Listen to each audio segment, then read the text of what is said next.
ఇండస్ట్రీలో కొన్ని సినిమాలు ఎప్పటికీ మర్చిపోలేని విధంగా ఉంటాయి. అలాంటి సినిమాల్లో ఒక విక్టరీ వెంకటేష్ హీరోగా నటించిన దృశ్యం మూవీ కూడా ఒకటి. తన కుటుంబం కోసం ఓ తండ్రి పడే కష్టం, ఒక హత్యకు సంబంధించిన ఆనవాళ్లు లేకుండా ఎలాంటి వ్యూహాలు పన్నారు అనేది ఈ మూవీ కథాంశం. ఈ చిత్రం మాతృక మలయాళం అయినప్పటికీ అన్ని భాషల్లోనూ విపరీతమైన క్రేజ్ దక్కించుకుంది. తెలుగు, హిందీ, కన్నడ, తమిళ తదితర భాషల్లో రీమేక్ చేశారు. అన్ని భాషల్లో సూపర్ డూపర్ హిట్ అయింది. దృశ్యం తర్వాత వచ్చిన దృశ్యం 2 కూడా మంచి సక్సెస్ సాధించింది. తాజాగా ఈ మూవీ భారతీయ చిత్రాల్లోనే ఒక అద్భుతం సృష్టించింది.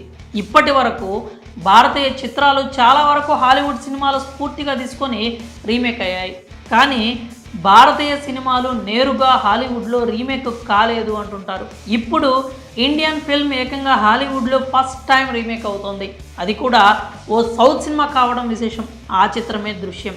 ఈ సినిమాను హాలీవుడ్లో రీమేక్ చేయడానికి సిద్ధమైనట్లు వార్తలు వస్తున్నాయి. అంతేకాదు ఈ మూవీ రీమేక్ కోసం పెద్ద నిర్మాణ సంస్థ రంగంలోకి దిగినట్లు ఇండస్ట్రీలో టాక్ నడుస్తోంది. ఇప్పటికే దృశ్యం మూవీ భారతదేశంలో పలు భాషల్లో రీమేక్ అయింది. తెలుగులో దృశ్యం 2 మూవీలో వెంకటేష్ హీరోగా నటించారు.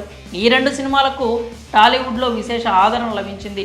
మరి హాలీవుడ్లో ఎవరు నటిస్తారో చూడాలి. వాస్తవానికి ఈ చిత్రం మాలీవుడ్లో తెరకెక్కించారు. ఈ చిత్రంలో మోహన్ లాల్, మీనా జంటగా నటించారు. 2013లో ఈ చిత్రం రిలీజ్ అయ్యి అప్పట్లో సెన్సేషన్ హిట్ అయింది. తరువాత ఈ చిత్రం తెలుగులో రీమేక్ అయింది. ఈ చిత్రం 2017లో సింహళ భాష, 2019లో చైనీస్ భాషలో కూడా రీమేక్ చేశారు. 2021లో ఇండోనేషియాలో రీమేక్ చేశారు. 2023లో కొరియన్లో రీమేక్ అయింది. ఇప్పుడు ఈ చిత్రం మొదటిసారిగా హాలీవుడ్లో రీమేక్ అవుతోంది.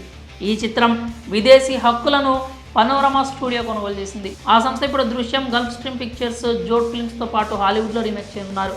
భారతీయ చిత్రానికి ఇంత క్రేజ్ వచ్చినందుకు నెటిజన్స్ హర్షం వ్యక్తం చేస్తున్నారు. మరి ఒక భారతీయ సినిమా, అందులోనూ వెంకటేష్ నటించిన రీమేక్ మూవీ అయిన దృశ్యం సినిమా హాలీవుడ్లో రీమేక్ అవుతుండడంపై మీ అభిప్రాయాలను కామెంట్స్ రూపంలో తెలియజేయండి.